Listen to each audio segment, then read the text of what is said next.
Trevor Gleeson, welcome back to the Dribble podcast. Yeah, Merry Christmas. It's getting that time, Yeah. isn't it? It's amazing. Now, another coach has been sacked since we last saw you. I see that. Any phone calls? Any interest? No, Santa's gone quiet on that front, so see what the new year brings in. But no, all good. Eventful week last week, and even a player got sacked. Yeah, it's amazing how everything happens at once, isn't it? Yeah. So, but we're here for you to talk about travel and the challenges that it faces for the Wildcats at this time of year. It was Hopman Cup when you were coaching. Now it's the United Cup, but it's still tennis. Right. So the Wildcats can't play at home at any time during that time. So they play Melbourne. They play in Melbourne on December 23. They've got Cairns on Boxing Day. They've got Adelaide on December 28. Then a gap before New Zealand on January 7. So it's not simple.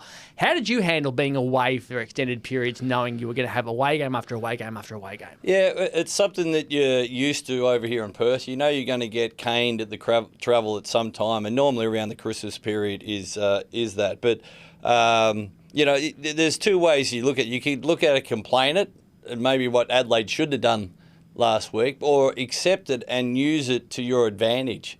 And we used to do that. We used to build the camaraderie out there, have some fun things along the way, that you're making that trip eventful. All the guys that sit together at the airport, and we'd have our little meetings and dinners and team jokes. And there's a lot of things that you can do on the road that you can't do at home, and use that travel for that advantage. So are you a salesman at that time of year really as well, trying to make them buy into the fact that this can be fun, this isn't going to be arduous, it's not going to be difficult, we're going to enjoy the moment? No, a part of it is accepting the adversity, accepting that you're going to be away for 7 days, accepting, COVID, we're over for a month.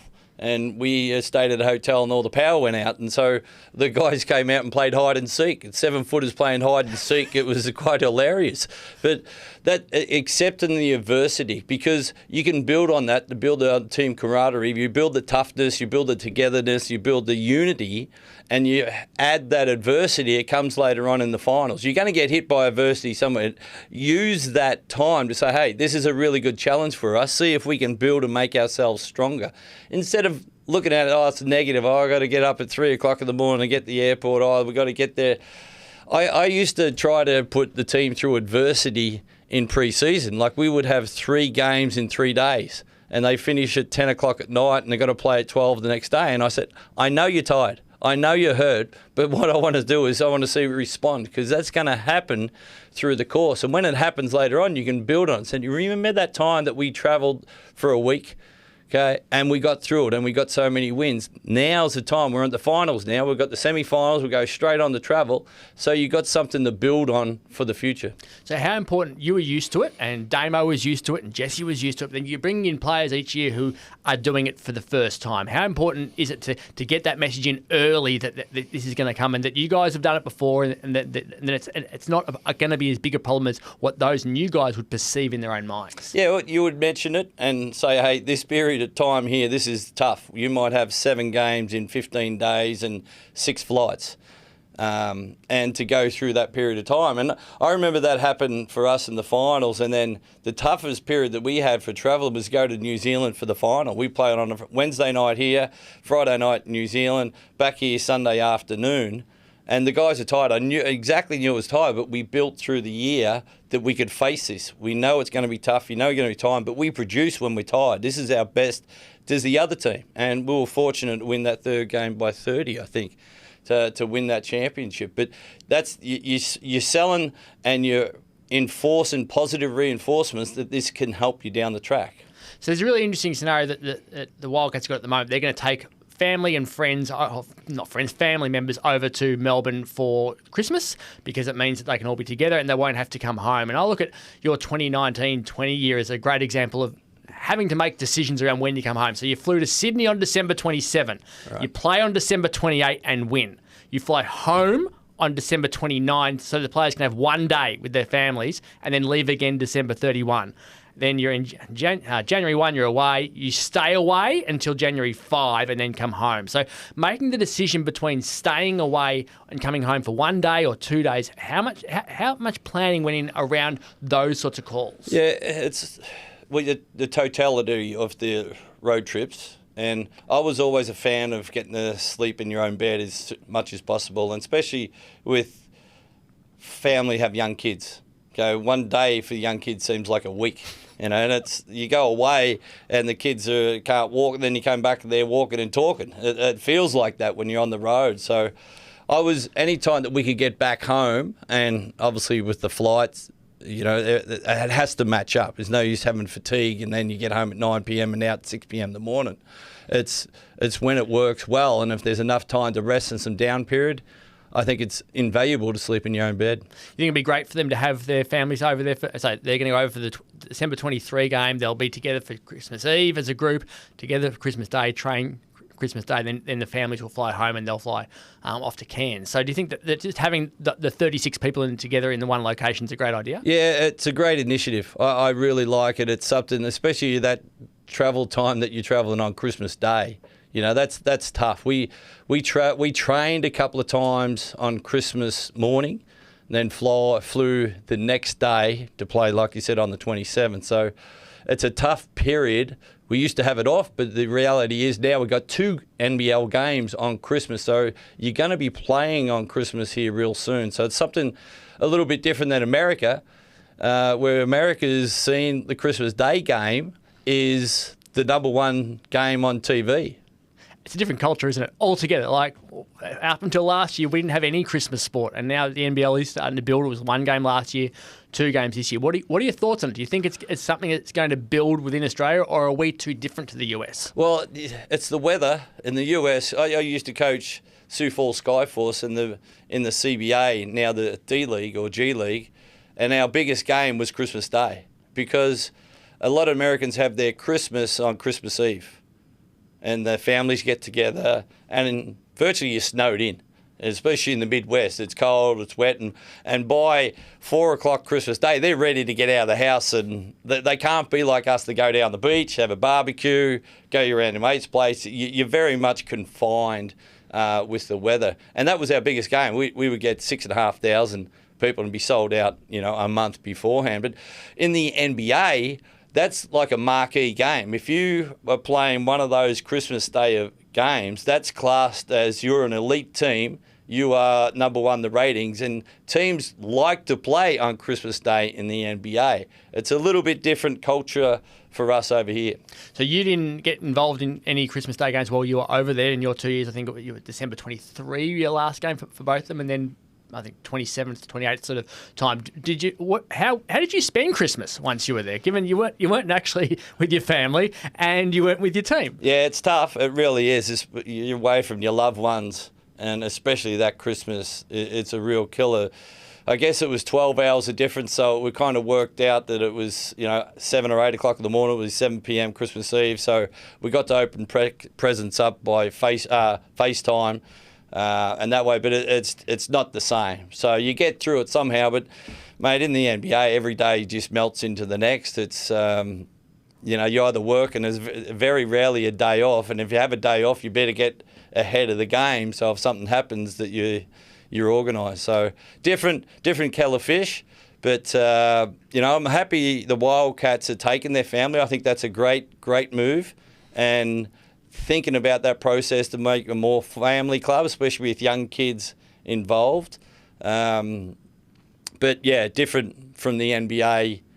And we see that creeping in over here, so it'll be interesting to see how the ratings are. I found it really interesting last year. So my daughter tested positive to COVID on Christmas morning. Oh, there you go. So I was at home with her. The rest of the family went out with the extended family.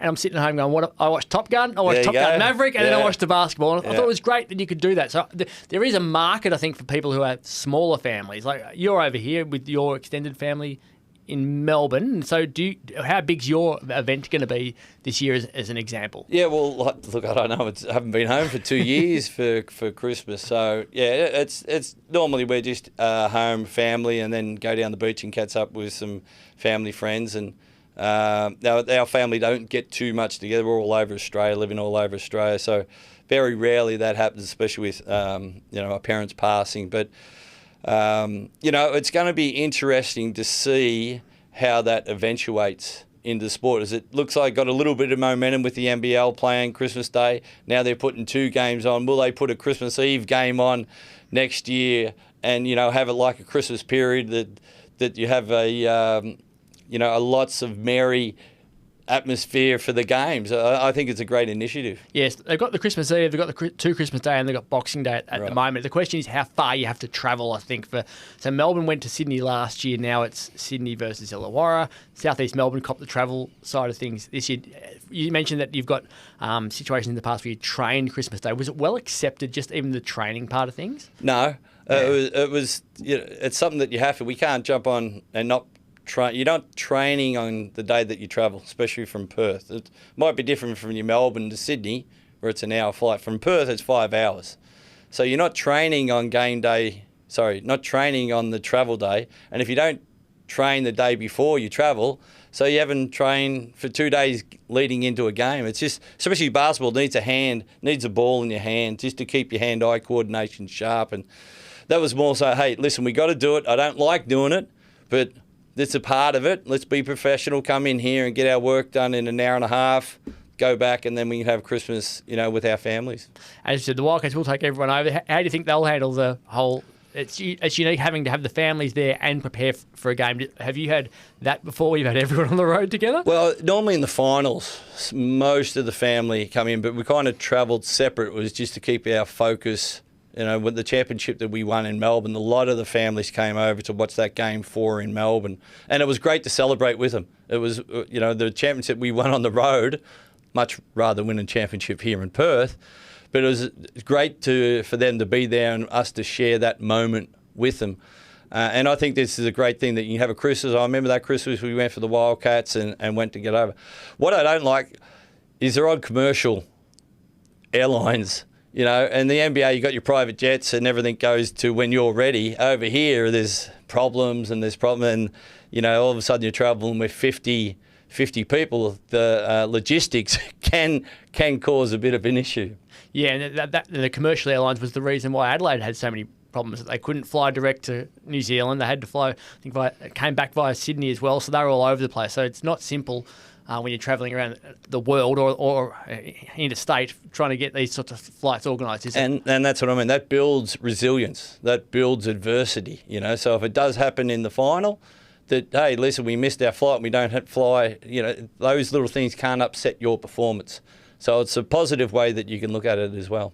Wildcats lost on the weekend. Obviously, their 6 games streak over. Did you watch much of the game? What were your thoughts? I thought the Hawks were outstanding. I thought they played like men. They've been missing that. I was really impressed with how they played. They did catch the Perth team off guard in that first quarter. They did fight back and got it to single figures a couple of times. But there wasn't enough juice in the tank to get it. So that was maybe a little bit of good wake-up call for them. They won 6 in a row and kind of got easy, and now you get beaten by the bottom team. It might just get that, hey, let's get focused. And this week's game is a huge one. Certainly massive weekend for them. Good to see you before Christmas. We won't be seeing you until after Christmas now. Obviously, a bit of a break for the producers as they head off, so we'll look forward to seeing you in the new year. But if anyone does want to get in touch with Trev and get him to do corporate speaking about what it takes to be successful, trevorgleeson.com, isn't it? It certainly is. And did you like wrestling when you were growing up? Are you a wrestling fan? I did watch when I was a kid, probably the Hulk Hogan era, probably a little bit before your time, but nah.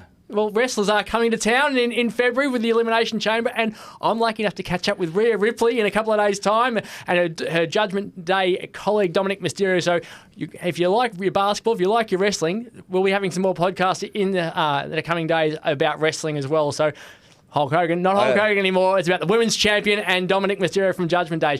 I'm so damn excited about this. I like the name of it, Elimination Chamber. Elimination Chamber. It's going to be fair income, unbelievable. It's going to be great. Thanks for coming in. Enjoy your Christmas. No worries. Cheers.